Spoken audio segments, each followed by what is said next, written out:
I'd known Tupac before he was born, when Afeni was pregnant with him. When Tupac was shot the first time, he very famously didn't want to stay in the hospital anymore. And then he was convicted of sexual misconduct. So I went to see him in the attorney visiting room, Clinton prison. He said, "Uncle Jamal, there was a young brother back in the prison ward. He said, Tupac, I can't believe it's you. You're my hero. You be getting all the women. You done shot at the police. You get all the money." And Tupac said, "Double time out, young brother. If that's why I'm your hero, then I don't need to be anybody's hero." And he said, "Uncle Jamal, I realize I'm probably gonna die. They're gonna kill me because I'm a Shakur. And my choice is, do I wanna go out like Tony Montana from Scarface, or do I wanna go out like Malcolm X?" And I wanna go out like Malcolm. He said, "I had been smoking, drinking. I'm sober now, and I'm clear now. I'm gonna deal with my sobriety one day at a time, the way mommy is." And he laid out this vision. So I'm starting these community centers for these kids all around the country. I'm starting these production companies to tell our stories. A lot of folks will say, "Well, what happened?" Because when he came out, he got into the East Coast, West Coast thing, and he was beefing. What you're supposed to do with someone when they tell you, "I'm trying to deal with my sobriety, I'm trying to be focused," is keep things away from them.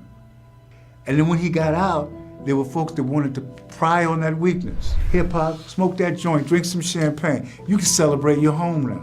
To his credit, within a year of things kind of getting out of control and the beast getting heavy, he himself began to recognize, not only do I have to step away from Sugar and Death Row, I need to squash these beasts. So he had this One Nation project.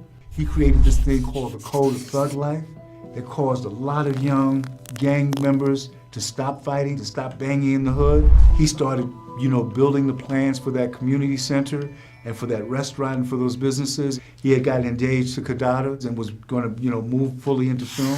He loved acting. And he'd be the first to tell you he loved acting more than music.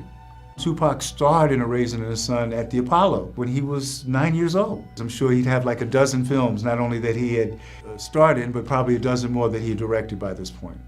The universe and God only knows where arts and activism would be if Tupac, as a young man, he was only 25 years old, how many of us had those wild rides and had life-changing things happen, but did dumb stuff when we were in our teens and our 20s. But if he was still with us, I know that not only the state of the community, but the state of black arts and activism would be in a dynamic place.